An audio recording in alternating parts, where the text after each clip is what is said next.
He says, this love that God has, that now inhabits us by the Spirit of God, is an abiding love. In the sense that it's, I'm trying to think.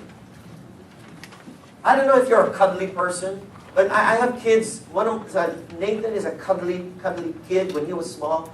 You know what cuddle means? Like when you're lying down, ready to bed, and he's just going to sneak in between my wife and I, and he's going to look for that sweet spot. You know how it is? He's going to just cuddle in. He's just going to look for that sweet spot in between mom and dad, and then once he gets there, he goes, That's abiding. That's abiding.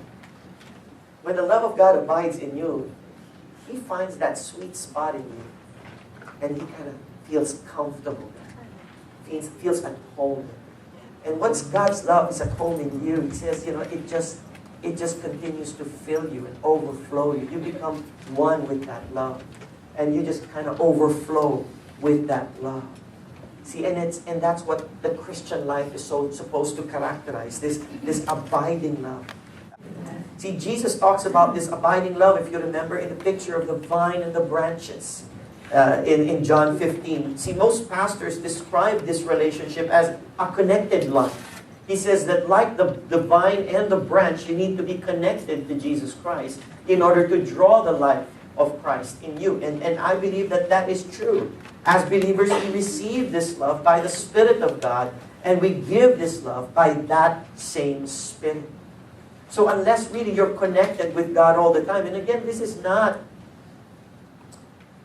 supposed to be just a one-time thing, and it kind of just goes away, and you just stand up and live the rest of your life, and then when you feel like it, you just jump into it again and look for that sweet spot again. No, you're supposed to be remaining there. That's supposed to be where you belong. Now, the sad part is a lot of Christians, after they found the sweet spot, somehow are still itching for something else. And so what they do is they get out of that sweet spot and they go look for something else, thinking that somehow there's something better. There are people like that. Have you ever met someone who couldn't find the right shoe to fit? I mean, I met somebody who was like that. I mean, you could go to several department stores and try a million shoes and none of them will fit. And then finally, he'll find a pair of shoes and says, oh, you know what, this is like the perfect fit. Man, I feel so comfortable. And then he sees something else. That might be more comfortable. But then, if you ask him, are you comfortable? Is it great? Yeah, you like it? Yeah, okay, why don't you buy it? But, there might be something else. And there are people like that, and they feel like they've already been given this abiding love by God. And they're saying, just stay here, man. I mean, just hang for a moment. And he goes, no, I just can't. This is... Somehow there might be something else. And so you take off your shoes, which is your church, and then you kind of look somewhere else and see maybe it's going to fit somewhere else.